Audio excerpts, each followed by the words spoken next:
Bismillahirrahmanirrahim. Assalamualaikum warahmatullahi wabarakatuh. Alhamdulillahirabbil alamin wassalatu wassalamu ala asyrafil anbiya'i wal mursalin wa ala alihi wa sahbihi ajma'in.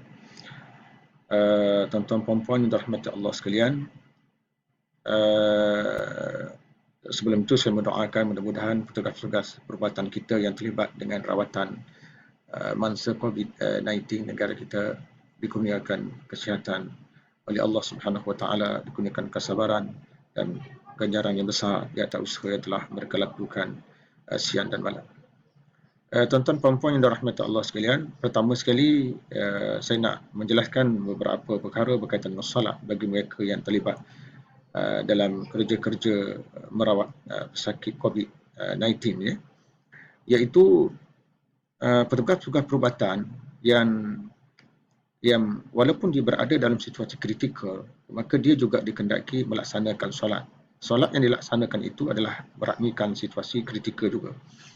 Jadi pertama sekali, pendekatan yang boleh diambil untuk melaksanakan solat, iaitu setelah mereka memakai pakaian khas, yang kita tahu pakaian itu tak dapat dicabut dengan begitu mudah. Selagi tidak selesai tugas yang dilaksanakan, selagi itu pakaian itu tak dapat dicabut, maka mereka berada dalam situasi kritikal sebegini, namun mereka tetap diwajibkan melaksanakan solat. Antara pendekatan yang boleh mereka gunakan ialah pendekatan berkaitan dengan solat, iaitu solat berkaitan dengan solat jamak ya. Jadi berkaitan dengan solat jamak ini, bagi petugas-petugas perubatan kritikal tadi, mereka boleh menggunakan pendekatan solat jamak yang diutarakan oleh Al-Imam An-Nawawi dalam kitab Majmu' Syarah Muhazzab, iaitu dinamakan sebagai solat al-jam' as-suri, solat jamak secara gambaran sahaja atau pada rupanya sahaja. Iaitu seseorang petugas dia boleh melaksanakan solat pada akhir waktu zuhur dan pada awal waktu asar. Misal kata 20 minit sebelum masuk waktu zuhur, 20 minit sebelum masuk waktu asar, dia sembahyang waktu zuhur, dan setelah selesai sembahyang waktu zuhur, kemudian masuk waktu asar, dia terus sembahyang. Maka ini dinamakan sebagai jamak suri, iaitu melewatkan waktu yang pertama dan menyegerakan waktu yang kedua. Ini boleh dilakukan ya, ini boleh dilakukan terutama sekali antara solat zuhur dan juga antara solat asar. Dan selain daripada itu, boleh menggunakan pendekatan yang kedua. Pendekatan yang kedua iaitu boleh menjamak solat sebagaimana biasa, iaitu sama ada dipanggil jamak takdim maupun jamak takhir. Jamak takdim maupun jamak takhir. Jadi boleh melakukan sembahyang sembahyang jamak takdim, iaitu mengumpulkan antara dua sembahyang yang 4 rakaat dalam waktu zuhur, iaitu kita sembahyang 4 rakaat zuhur, 4 rakaat asar, tetapi dalam waktu zuhur. Begitu juga boleh mengumpulkan antara dua sembahyang pada waktu asar, iaitu sembahyang zuhur dan juga sembahyang asar dalam waktu asar. Ini disebut sebagai jamak, jamak jamak takhir.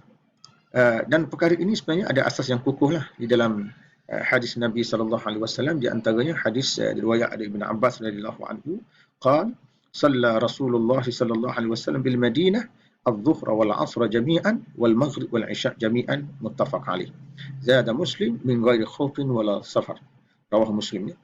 Daripada Ibn Abbas radhiyallahu anhu katanya, Rasulullah SAW bersabda, Rasulullah SAW menunaikan salat di Madinah dengan cara menjamak antara zuhur dan asar dan juga antara maghrib dan isyak. Hadis riwayat Bukhari Muslim. Imam Muslim menambah, bukan kerana sebab takut disebabkan situasi peperangan dan bukan disebabkan kerana musafir.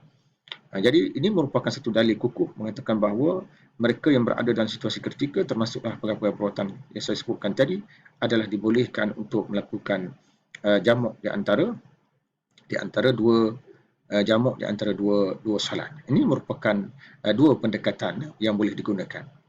Bagaimana pula dengan pegawai perubatan yang berdepan dengan situasi yang agak lebih kritikal, terutama sekali yang bertugas pada waktu malam. Saya kata mereka yang bertugas bermula pada pukul 10 malam dan berakhir pada pukul 10 pagi esok.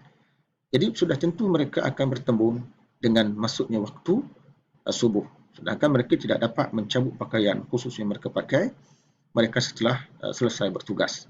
Dan ini juga menyebabkan sukar kepada mereka untuk mengambil air sembahyang dan juga sukar untuk mereka bertayamum dalam bentuk yang biasa.